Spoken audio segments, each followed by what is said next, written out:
নমস্কাৰ এই মুহূৰ্তত আহি পৰিছে কেইবাটাও গুৰুত্বপূৰ্ণ খবৰ আৰু এনে ধৰণৰ খবৰসমূহ নিতৌ চাবৰ কাৰণে চেনেলটো সাবস্ক্ৰাইব কৰি ভিডিঅ'টোত এটা লাইক কৰি দিব। এই মুহূৰ্তত জনাইছো এটা গুৰুত্বপূৰ্ণ খবৰ একমাত্ৰ ভাৰতবৰ্ষতহে সুৰক্ষিত হৈ আছে সংখ্যালঘু মুছলমানক লৈ মন্তব্য কৰিছে ৰাজ্যিক বিজেপিৰ সভাপতি দিলীপ শইকীয়াই কৈছে একমাত্ৰ ভাৰততহে সুৰক্ষিত হৈ আছে সংখ্যালঘু মুছলমানৰ কল্যাণৰ কথা চিন্তা কৰা এখনেই দেশ হিয়া হৈছে ভাৰত। পৰৱৰ্তী খবৰ আজি ভাৰতত উপস্থিত হ'ব আমেৰিকাৰ উপৰাষ্ট্ৰপতি জেডি ভান্স। প্ৰধানমন্ত্ৰী মোদীৰ সৈতে বৈঠকত বহিব মাৰ্কিন উপৰাষ্ট্ৰপতিগৰাকী। আন এটা খবৰ ইভিএমত জালিয়াতিৰ অভিযোগ অনাই অপৰাধ হ'ল। ইভিএম জালিয়াতিৰ অভিযোগ মানি নলয় ভাৰতৰ নিৰ্বাচন আয়োগে। ইভিএমত জালিয়াতিৰ অভিযোগ তুলি গ্ৰেপ্তাৰ হৈছে মহাৰাষ্ট্ৰৰ আৰক্ষী উপ পৰিদৰ্শক। আমেৰিকা যুক্তৰাষ্ট্ৰৰ ফালৰ পৰা কোৱা হৈছে ইভিএম সুৰক্ষিত নহয়, ইভিএম সহজে হেক হ'ব পাৰে, কিন্তু ভাৰতৰ নিৰ্বাচন আয়োগে কৈছে যে ইয়া সঁচা নহয়। যদি আমেৰিকাৰ দৰে শক্তিশালী ৰাষ্ট্ৰই ইভিএমৰ পৰিৱৰ্তে বেলট পেপাৰত নিৰ্বাচন অনুষ্ঠিত কৰে ভাৰতবৰ্ষত কিয় কৰিব নোৱাৰে, তাক লৈ এতিয়া বিভিন্ন প্ৰশ্নৰ সৃষ্টি হৈছে। ইভিএমত জালিয়াতিৰ অভিযোগ তোলাৰ বাবেই গ্ৰেপ্তাৰ কৰা হৈছে মহাৰাষ্ট্ৰ আৰক্ষীৰ উপ পৰিদৰ্শকগৰাকী। পৰৱৰ্তী খবৰ গাজাত ভয়ংকৰ আক্ৰমণ চলাইছে ইজৰাইলে। লেবাননত 2জনকৈ লোকক হত্যা কৰা হৈছে।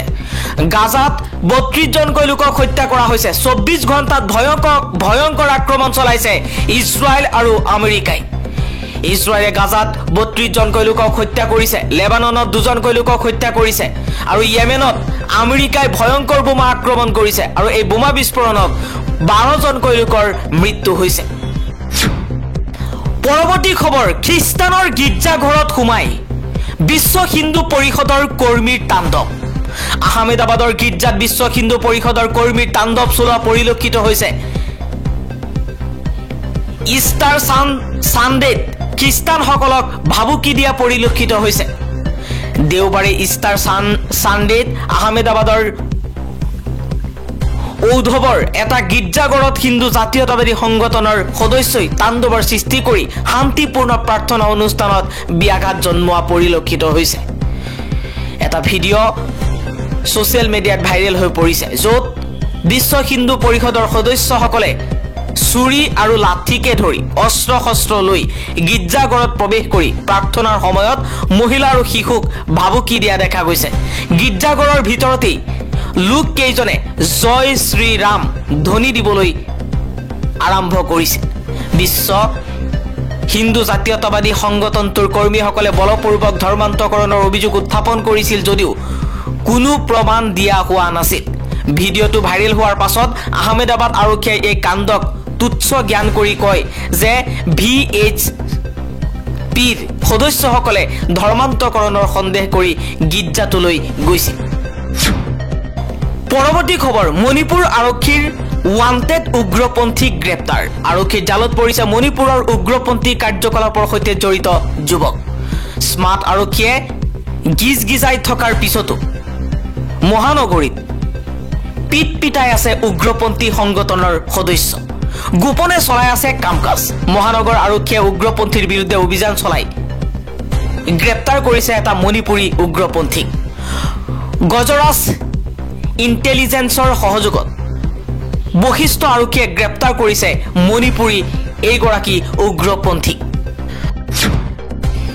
আন এটা খবৰ পঞ্চায়ত নিৰ্বাচনত ভোট বৰ্জনৰ সিদ্ধান্ত সীমান্তৱৰ্তী জনতাৰ। ৰূপজ্যোতি কৰ্মী গৌৰৱ গগৈয়ে গৈ নোপোৱা এখন গাঁও। 1975 চনতে স্থাপিত গাঁৱত নাই খোৱা পানীৰ কোনো ব্যৱস্থা, নাই ৰাস্তা। নিৰ্বাচন আহিলেই নাগালেণ্ড সীমান্তৱৰ্তী ৰাইজলৈ মনত পৰে জনপ্ৰতিনিধিৰ লগতে বিভিন্ন ৰাজনৈতিক দলৰ নেতাসকলৰ। প্ৰতিটো নিৰ্বাচনৰ আগে আগে তেওঁলোকে সীমান্তৱৰ্তী অঞ্চলত খোজ পেলাই ৰাইজৰ খবৰ ল'বলৈ। নিৰ্বাচনৰ পিছত পাহৰি যায় সীমান্তৱৰ্তী অঞ্চলৰ ৰাইজক। সমাধান নহয় ৰাইজৰ জ্বলন্ত সমস্যাৰ। সেয়েহে এইবাৰ ৰাইজে সিদ্ধান্ত লৈছে ভোট বৰ্জনৰ। তেওঁলোকে বৰ্জন কৰিব নিৰ্বাচন। পঞ্চায়ত নিৰ্বাচনত ভোট বৰ্জনৰ সিদ্ধান্ত লৈছে নগালেণ্ড সীমান্তৱৰ্তী অঞ্চলৰ ক্ষুদ্ৰ জনতাই। কাৰণ এই অঞ্চলসমূহত আজিলৈকে সমাধান নহল বিশুদ্ধ খোৱা পানী, বাট পথৰ সমস্যাৰ। সমাগত পঞ্চায়ত নিৰ্বাচন, গাঁৱে গাঁৱে শাসকীয় পক্ষ আৰু বিৰোধীয়ে ভোট বিচাৰি ইতিমধ্যে ৰাইজৰ কাষ চাপিছে। ৰাইজক দিছে বিভিন্ন নিৰ্বাচনী প্ৰতিশ্ৰুতি, কিন্তু ৰজাগড়ৰ এনে প্ৰতিশ্ৰুতি আৰু উন্নয়নে স্পৰ্শ কৰিব পৰা নাই অসম নগালেণ্ড সীমান্তৱৰ্তী অঞ্চলত। ইয়াৰ জ্বলন্ত উদাহৰণ যোৰহাট জিলাৰ অন্তৰ্গত মৰিয়নি সমষ্টিৰ নিউ সোণোৱালৰ সেউজী গাঁও। অসমত নচলিব বজৰং দলৰ গুণ্ডাগিৰি। সাম্প্ৰদায়িক হিন্দু ৰাষ্ট্ৰ অসমবাসীয়ে নিবিচাৰে। অসমত নিষিদ্ধ কৰিব লাগে বজৰং দলক। উত্তৰ প্ৰদেশ, বিহাৰৰ নিচিনা সাম্প্ৰদায়িক ৰাজনীতি নচলিব অসমত। সাম্প্ৰদায়িক হিংসাত্মক হিন্দু ৰাষ্ট্ৰ অসমবাসীয়ে নিবিচাৰে। বজৰং দলৰ সদস্যসকলক গ্ৰেপ্তাৰ কৰাৰ দাবী জনাইছে বিধায়ক আমিনুল ইছলামে। বজৰং দলৰ গুণ্ডা বাহিনীয়ে আক্ৰমণ কৰিছিল মছজিদৰ ইমামক।